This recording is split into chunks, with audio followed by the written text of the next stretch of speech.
Should I list all my 5011 jobs on the internet or just talk about being a real estate agent? Let's talk about it.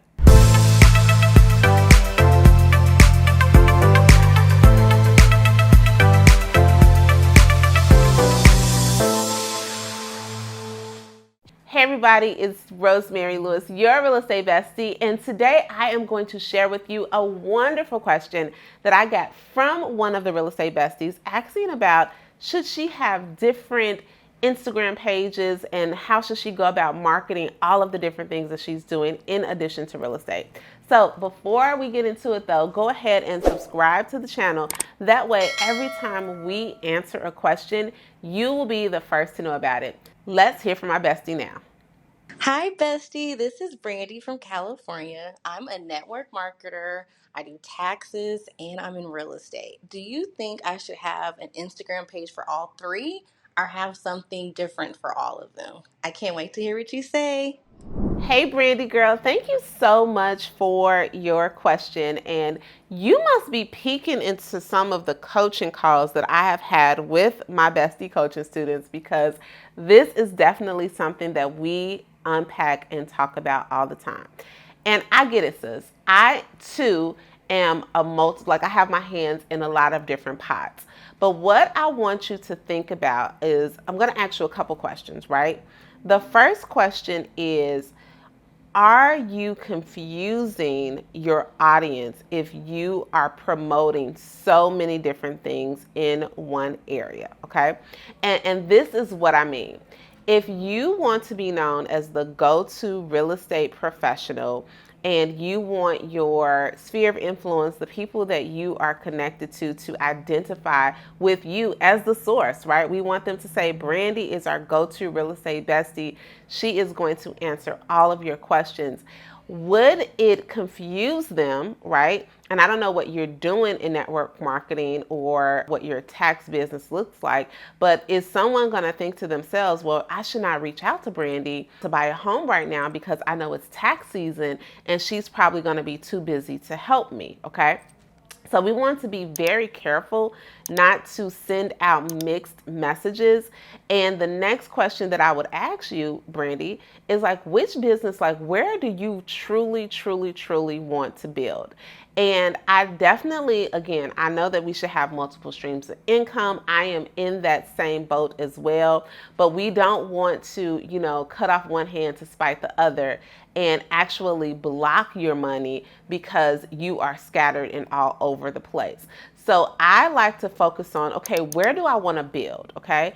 So I'll give you a great example. For me, my very first priority was building my real estate business, building a strong database of buyers and sellers, a strong referral database, people that would identify, like when you think of me or when you think of Rosemary, you're thinking of her as your real estate professional.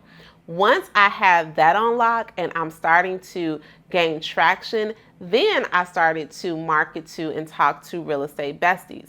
Now, I know that in my case, they are very aligned, my two main businesses, but I was not trying to build one until the other one had some foundation. So I would probably say to you, okay, where do you want to gain the most traction right now? And that's where I would focus my marketing efforts, at least my forward-facing marketing, like on Facebook, on Instagram, things like that, because I don't want to confuse people, right? You know what they say, if you are a jack of all trades, you are a master of none. So I'm going to encourage you to really focus in on, okay, what do I want to master? And then what is my messaging? If I were looking from the outside in, am I going to choose me, or would I choose me for the thing that I'm building the most, because I would be identifying myself as the go-to professional in that instance. And while we're at it, y'all, let me just say one thing, because I know you mentioned Instagram, Facebook, all that stuff. Your Instagram bios, make sure that you are like, first of all, don't confuse the folks. Don't be on Instagram talking about I'm a cook, I'm a lactician, I sell real estate, I'm a fashionista, I'm a foodie. Like all of that stuff is fun and dandy. and people will get to know things about you once you like show up on video and sharing stories. But use your Instagram bio as an opportunity to state explicitly how you can help that person that's reading, and make it plain, right? So if you're real estate, if you are a real estate agent, you want to be the go-to real estate bestie, you say, hey, I help turn your house into a home. Whatever that looks like, be very specific and zone in on how you are going to help them in that bio and not confuse them, right? They like, I used to have one where I was like, I'm a boy mom, I'm married, Dallas Tech, like all of, no, they need to just know who I am, what I do, who I help is what I do, and where I'm located. So make sure that is in your bio. Who are you helping and where are you located? And keep it plain and simple. Again, we don't want to confuse people, right? I don't want them to think, oh, I can't reach out to Brandy to ask her for her assistance with helping me buy a house because I saw that her network marketing had a convention, right? And she's probably going to be busy with that. Or them thinking that you are not really focused on real estate, so they're not going to choose you. So just be very, very careful on how you go about it. And I know that you'll be great at anything you decide to do. Thanks, Brandy.